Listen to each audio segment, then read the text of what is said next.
Bollywood silver screen presenting city of amber. इस कहानी की शुरुआत में दिखाया जाता है कि सूरज की तरह एक और सूरज हमारी धरती के पास आ गया, जिस वजह से धरती का पूरा वातावरण बदल गया।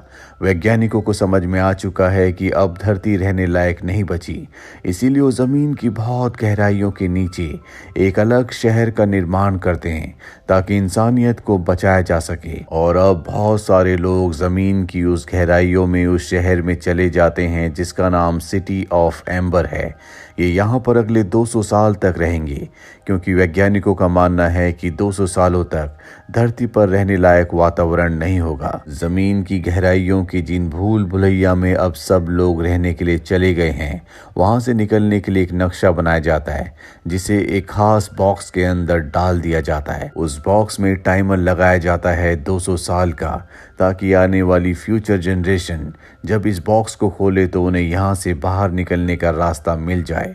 इस बॉक्स को इस शहर के मेयर को दे दिया जाता है और वो मेयर अपने मरने से पहले दूसरे मेयर को ये बॉक्स देता है, और इसी तरह से बॉक्स पास ऑन होता चला जाता है। और छठे मेयर की अचानक से मृत्यु हो जाती है, जिस वजह से वो इस बॉक्स को सातवें मेयर को नहीं दे पाता, और वक्त बीतने के साथ लोग इस बॉक्स को भूल जाते हैं। अब इंसानियत और जनरेशन पूरी तरह से बदल चुकी है जो पहली बार यहाँ इस सिटी में आई थी। साथ ही वो जनरेटर जो इस पूरी सिटी को इलेक्ट्रिसिटी देता है उसमें भी खराबी आना शुरू हो जाती है, क्योंकि 200 साल पूरे हो चुके हैं। और वो बॉक्स भी खुल चुका है जिसके अंदर वो नक्शा है जिससे सब के सब यहाँ से बाहर की दुनिया में जा सकते हैं, जो शायद अब रहने लायक हो चुकी है।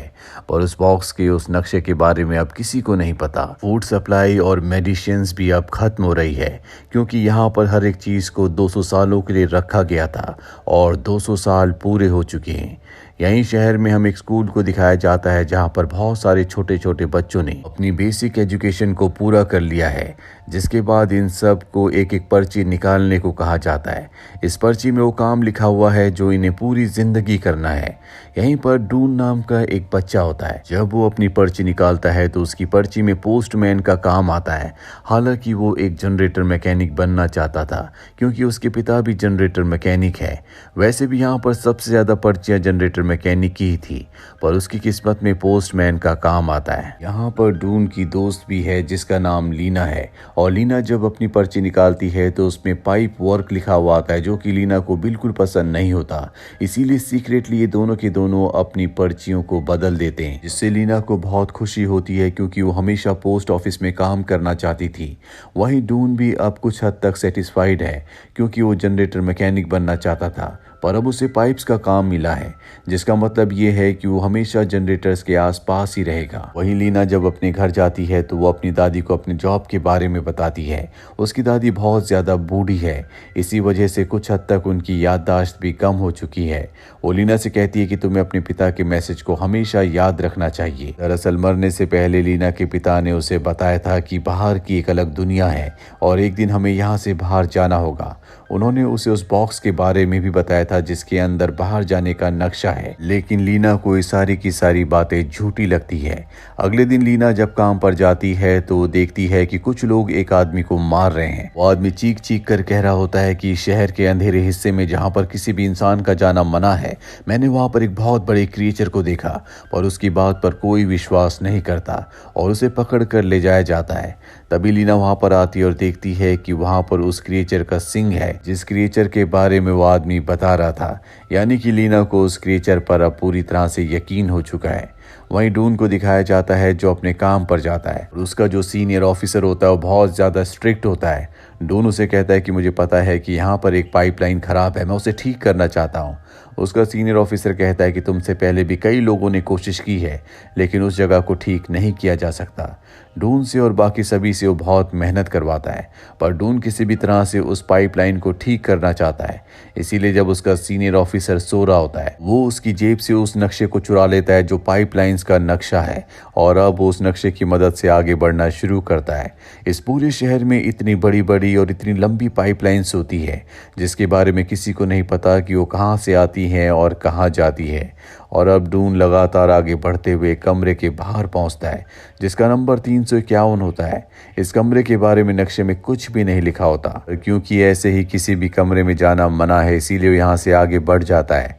और अब वो एक दूसरी जगह पहुंचता है जो कि स्टोर रूम है, जहां पर हर एक खाने की सप्लाई को रखा जाता है। पर खाना अब लगभग पूरी तरह से खत्म होने वाला है। ये देखकर उसे बहुत दुख होता है। तभी यहाँ का गार्ड आ जाता है जो उसे पकड़ लेता है। पर इससे पहले कि वो उसे कोई सजा देता, इस पूरे शहर की लाइट चली जाती है। हालांकि जनरेटर को ठीक कर दिया जाता है, पर अब सबको पता है कि जनरेटर की लाइफ अब बहुत ज्यादा नहीं है। जल्दी हमेशा के लिए यहाँ पर अंधेरा हो जाएगा। वही लीना को दिखाया जाता है जो अपनी दादी से बॉक्स के बारे में पूछती है, जिसके बारे में उसे बताया गया था। दरअसल लीना के दादा इस शहर के छठे मेयर थे, जिनकी आकस्मिक मृत्यु हो गई, इसीलिए वो 7वें मेयर को बॉक्स को नहीं दे पाए। लीना उस बॉक्स को घर पर ढूंढना शुरू कर देती है। जल्दी उसे वो बॉक्स मिल जाता है, पर उसे नहीं पता कि उसे इस बॉक्स के साथ क्या करना है। वहीं शहर में सब लोग परेशान हैं, क्योंकि शहर में खाना, दवाइयाँ सब कुछ खत्म हो रहा है। लीना इसके बाद डून से मिलने के लिए जाती है और उसे उस क्रिएचर का सींग दिखाती है जो सींग उसे मिला था। वो चाहती है कि डून अपने पिता से सींग के बारे में पूछे कि ये असली है या नकली। डून अपने पिता के पास जाता है। उसके पिता बुक से देखकर बताते हैं कि ऐसा सींग तो होता है, पर इस दुनिया में इतना बड़ा कोई भी क्रिएचर नहीं था जिसका ऐसा इतना बड़ा कोई सींग हो। उसके पिता उसे बहुत ज़्यादा नहीं बताते, क्योंकि वो नहीं चाहते कि डून यहाँ की चीज़ों को एक्सप्लोर करे। इसीलिए वो वापस लीना के पास जाता है और अब लीना उसे वो चीज़ें दिखाती है जो उसे बॉक्स के अंदर से मिली थी, जिसमें एक फटा हुआ कागज़ का टुकड़ा होता है, एक कांच का टुकड़ा जिस पर एक निशान है और एक प्लेट। और अब ये उन टुकड़ों को जोड़ते हैं जिनसे इन्हें बाहर जाने का रास्ता मिल जाता है। यहाँ पर कमरा नंबर 351 का भी जिक्र होता है, जिससे होते हुए ये बाहर जा सकते हैं। ये दोनों के दोनों अब कमरा नंबर 351 की तरफ बढ़ चलते हैं। तभी ये वहां पर एक लंगड़ाते हुए आदमी को देखते हैं जो इन्हें देखकर भाग जाता है। उसके हाथ में खाने के जो डिब्बे होते हैं वो नीचे गिर जाते हैं, और जब ये उन खाने के डिब्बों को देखते तो हैरान हो जाते हैं, क्योंकि इन डिब्बों के बारे में मेयर ने पूरे शहर को बताया था कि ये खत्म हो चुके हैं। और तभी यहाँ पर वो क्रिएचर आ जाता है, इसका टूटा हुआ सिंग लीना को मिला था। ये दोनों के दोनों यहाँ से भागते हैं, और तभी लीना देखती है कि डून ने जो हेलमेट पहना हुआ है वो उसके पिता का था, क्योंकि उसके पिता का नाम उस पर लिखा हुआ होता है। इसीलिए वो अपनी आंट के पास जाती है और अपने पिता के बारे में पूछती है। उसकी आंट बताती है कि तुम्हारे पिता को इस शहर से निकलने का बहुत शौक था। उन्होंने एक रास्ता ढूंढ भी लिया था, पर इससे पहले कि वो आगे बढ़ पाते उनकी मृत्यु हो गई। अब एक बार फिर से ये उसी जगह पर जाते हैं जहां पर कमरा नंबर 351 है, और जब ये उसे खोलते हैं तो उसके अंदर बहुत सारा खाना होता है जो इस शहर के मेयर ने अपने लिए छुपा कर बचा कर रखा होता है, ताकि उसे खुद कभी खाने की कमी ना हो। ये वापस लीना के घर आते हैं, जहां पर ये लीना के पिता की एक पुरानी रिकॉर्डिंग को सुनते हैं, जिसमें डून अपने पिता की आवाज भी सुनता है और समझ जाता है कि लीना के पिता के साथ उसके पिता भी उनके मिशन में शामिल थे। वो अपने पिता के पास जाता है और कहता है कि मुझे पता है कि लीना के पिता के साथ आप भी उनके मिशन में शामिल थे, आप भी यहाँ से बाहर निकलना चाहते थे, हमें उस खोज को दोबारा करना चाहिए। पर उसके पिता नहीं चाहते कि वो उस खोज को करे, क्योंकि उस खोज में ही लीना के पिता की मृत्यु हुई थी। वही लीना को दिखाया जाता है जो मेयर की पोल खोलने के लिए उसके ऑफिस जाती है, ताकि सभी को बता सके कि उसने खाना छुपाया हुआ है। लेकिन मेयर के जो लोग होते हैं वो भी मेयर के साथ मिले हुए होते हैं, इसीलिए वो उसे पकड़कर मेयर के हवाले कर देते हैं। लीना देखती है कि मेयर के पास एक बैज है जिस पर उसी कांच के टुकड़े वाला निशान है जो कांच का टुकड़ा उसे बॉक्स के अंदर मिला था। और तभी यहाँ पर लाइट चली जाती है, जिसका फायदा उठाकर लीना मेयर के बैज को चुराकर यहाँ से भाग जाती है। और जब वो उस कांच के टुकड़े के साथ उसे मिलाती है, वो दोनों निशान बनकर एक कंप्लीट निशान बन जाते हैं जो जनरेटर रूम के दरवाजे पर भी है। इन्हें लगता है कि ये उस दरवाजे की चाबी है। साथ ही मेयर ने इन दोनों को क्रिमिनल घोषित कर दिया होता है, जो भी इन्हें पकड़ेगा उसे अच्छा इनाम दिया जाएगा। ये दोनों के दोनों जनरेटर रूम में पहुंच जाते हैं और उस चाबी का होल ढूंढना शुरू कर देते हैं जो इन्होंने मेयर के बैज से और कांच के टुकड़े से बनाई है, पर इन्हें उसका होल नहीं मिलता। अब ये नक्शे में यानी कि कागज़ में आगे की इंस्ट्रक्शन पढ़ते हैं, जिससे इन्हें पता चलता है कि इन्हें एक अलमीरा को हटाना होगा। और जब भी वहाँ पर रखी अलमीरा को हटाते हैं तो अंदर का एक रास्ता बन जाता है, जहाँ पर और भी बहुत सारी अलमीराज होते हैं। इसके बाद ये आगे की इंस्ट्रक्शन को पढ़ते हैं। इसमें लिखा होता है कि व्हील को घुमाओ, और जब भी व्हील को घुमाते हैं तो एक सीक्रेट चेम्बर खुलता है, जिसके अंदर अलमीरा चली जाती है और ये भी उस सीक्रेट चेम्बर के अंदर एंटर करते हैं। ये देखते हैं कि इनके सामने एक बहुत बड़ी नदी है, और जिसे अलमीरा समझ रहे होते हैं, दरअसल ये अलमीरा नहीं बल्कि यहाँ पर एक तरह की नाव रखी हुई है, जो यहाँ से निकलने के लिए बनाई गई है। अब वो पानी में जाते जाते आगे एक व्हील के सामने रुक जाती है, क्योंकि पानी का जो लेवल है वो बहुत कम है, और अगर इस नाव को यहाँ से निकलना है तो पानी का लेवल और भी ज़्यादा होना चाहिए। ये आगे की इंस्ट्रक्शंस पढ़ते हैं, जिसमें कंट्रोल रूम के बारे में लिखा होता है। ये दोनों कंट्रोल रूम के पास जाते हैं और वहाँ पर इन्हें वो की होल मिल जाता है, जो कि इन्होंने मेयर के बैज से और उस कांच के टुकड़े से बनाई थी। ये उस की से कंट्रोल रूम को खोलकर उसके अंदर जाते हैं और देखते हैं कि बाहर जितना भी मैकेनिज्म है उसे यहाँ से कंट्रोल किया जा सकता है। ये 4th नंबर की इंस्ट्रक्शन को पढ़ते हैं, जिसमें थ्रस्ट के बारे में होता है, और जब ये उस बटन को ऑन करते हैं तो बाहर जो बहुत बड़ा व्हील था, जिसके आगे बोट यानी कि नाव रुक गई थी, वो घूमना शुरू हो जाता है, जिससे पानी का लेवल बड़ी तेजी से बढ़ना शुरू हो जाता है। साथ ही इन्होंने जो अभी मैकेनिज्म ऑन किया होता है, इससे पूरे शहर में इलेक्ट्रिसिटी की पावर बहुत ज़्यादा बढ़ जाती है, जिससे बल्ब फूटना शुरू हो जाते हैं। साथ ही अब सिटी में पानी भी आना शुरू हो गया है। मेयर को लगता है कि अब पूरी सिटी डूबने वाली है, इसीलिए वो उस रूम में चला जाता है जहाँ पर उसने फूड छुपाया होता है, क्योंकि उसे पता है कि ये रूम पूरी तरह से सुरक्षित है। भले पूरे शहर में पानी आ जाए, पर यहाँ पर पानी नहीं आएगा। पर यहाँ पर वो क्रिएचर आ जाता है जिसका सिंग लीना को मिला था, और वो मेयर को मार देता है। वहीं लीना और डून पानी के बढ़ने का इंतजार कर रहे होते हैं, लेकिन तभी वो व्हील जो घूम रहा होता है वो किसी चीज़ के अटकने से रुक जाता है, और अगर वो नहीं घूमेगा तो पानी का लेवल नहीं बढ़ेगा। ये लोग यहाँ से बाहर नहीं निकल पाएंगे।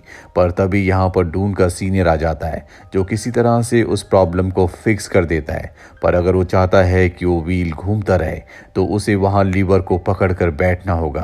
वो डून से कहता है कि तुम यहाँ से निकल जाओ। हालांकि डून उन्हें ऐसी हालत में छोड़कर नहीं जाना चाहता, लेकिन उसके पास कोई भी ऑप्शन नहीं है। लीना अपनी सिस्टर को भी अपने साथ लाई होती है, और ये तीनों के तीनों उस नाव में बैठ जाते हैं। और जब पानी का लेवल व्हील से भी ऊपर हो जाता है तो ये तीनों के तीनों इस जगह से नाव से निकल जाते हैं। इनकी नाव एक टनल से बहते हुए पानी के आखिरी छोर तक पहुंच जाती है, जहां पर इन्हें दूर रोशनी दिखती है। इनके सामने बहुत ही लंबी सीढ़ियां होती है, और इन सीढ़ियों से चढ़ते हुए ये इस जगह से बाहर आ जाते हैं। ये अपनी जिंदगी में पहली बार धरती की सतह पर आए हैं, और इसका कोई फायदा नहीं होता। धरती में चारों तरफ अंधकार होता है। धरती की दुनिया और इनकी अंडरग्राउंड दुनिया दोनों एक जैसी है, यहाँ पर भी रहा नहीं जा सकता। रीना और डून दोनों डिसअपॉइंट होते हैं, क्योंकि इतनी मेहनत करने का कोई भी फायदा नहीं है। धरती आज भी रहने लायक नहीं बनी। पर कुछ ही देर बाद सूरज निकलता है, और ये देखते हैं कि धरती में चारों तरफ हरियाली है।